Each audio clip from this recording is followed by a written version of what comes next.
Hey there, Dr. Alan Nathans here, and today we're going to be talking about your immune system. Why is your immune system so important?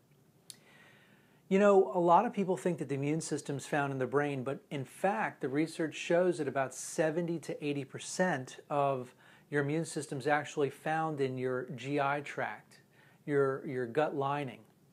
So this is a picture of your gut lining. Let me give you the demographics. Aside from being called a gut lining, it could also be considered your second skin because it's a barrier to your body. And what you have here is you have these little squiggly lines which are called microvilli.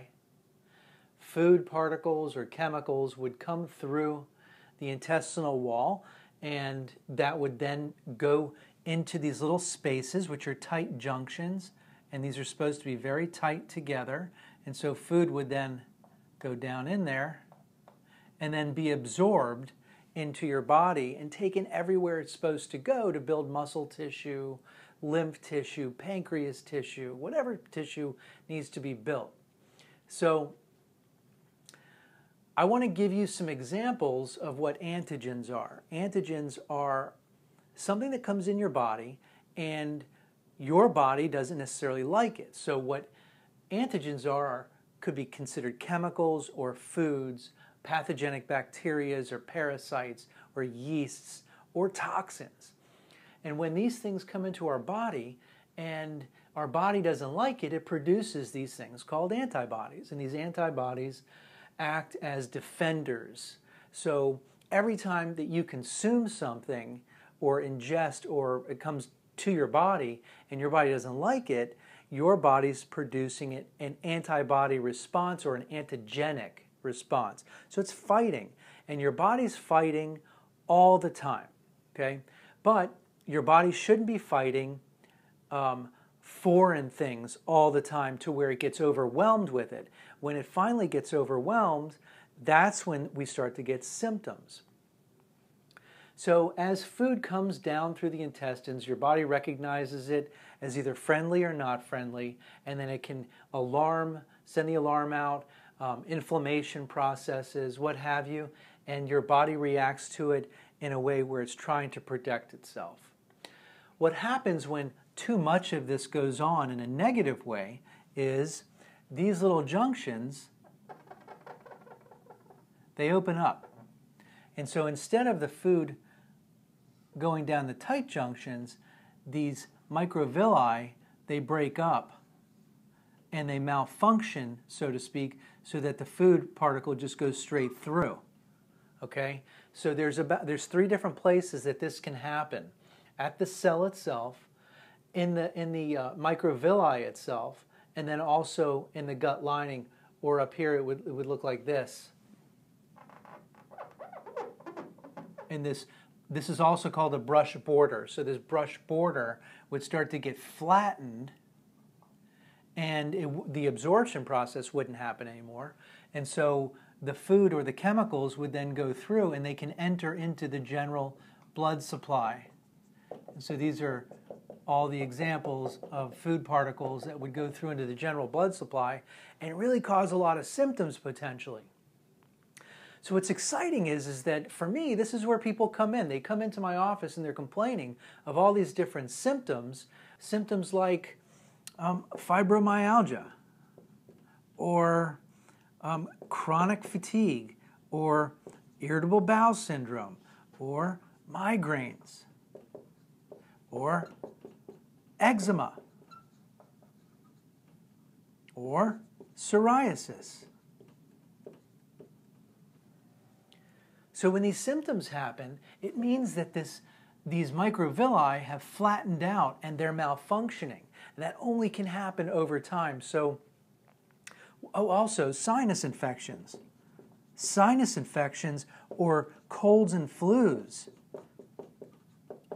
Do you get colds and flus a lot? Do you get sinus infections a lot? It's so common that this happen once this gut lining breaks down, which is your immune system. So once your body starts to get these symptoms, what's happened in reality is that if you can imagine that this is a bucket, this is your body, okay? And your body it's like a bucket. And so the more stress in the forms of physical, chemical, and emotional stress that your bucket takes on, and the fuller it gets, the more the body breaks down.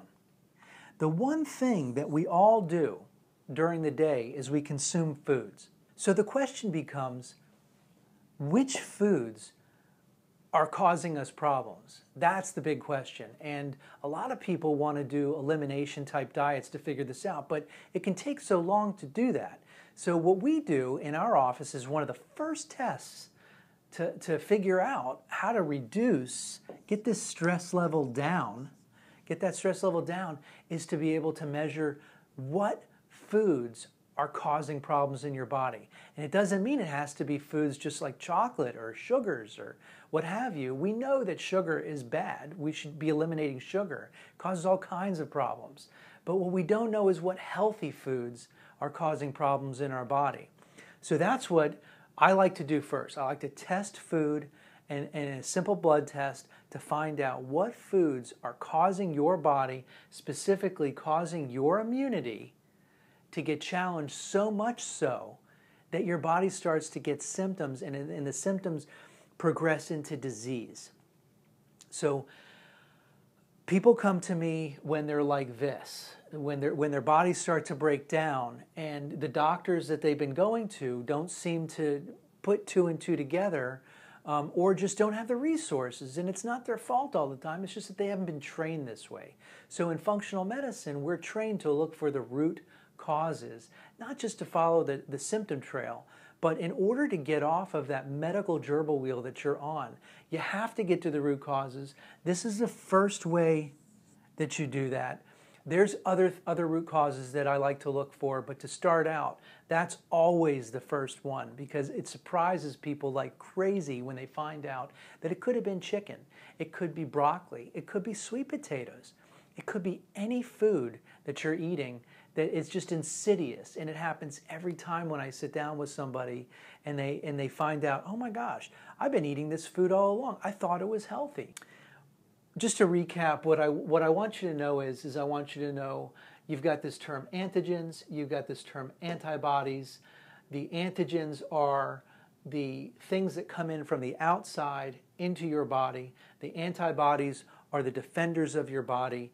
When this is too much for this, you get symptoms. It's that simple. And when your body has had too much and it can't handle anymore, then you will get a list of symptoms. In the list, this is not extensive. As you know, you probably have things going on with you that is not on this list. I know that I did. And once I got a hold of this food sensitivity test first, oh my, the whole thing changed. The game changed. So this is Dr. Alan Nathans. Listen, I look forward to helping you dive deeper in the next video. But for now, what I want you to do is to click on the button below, and I want you to order this test.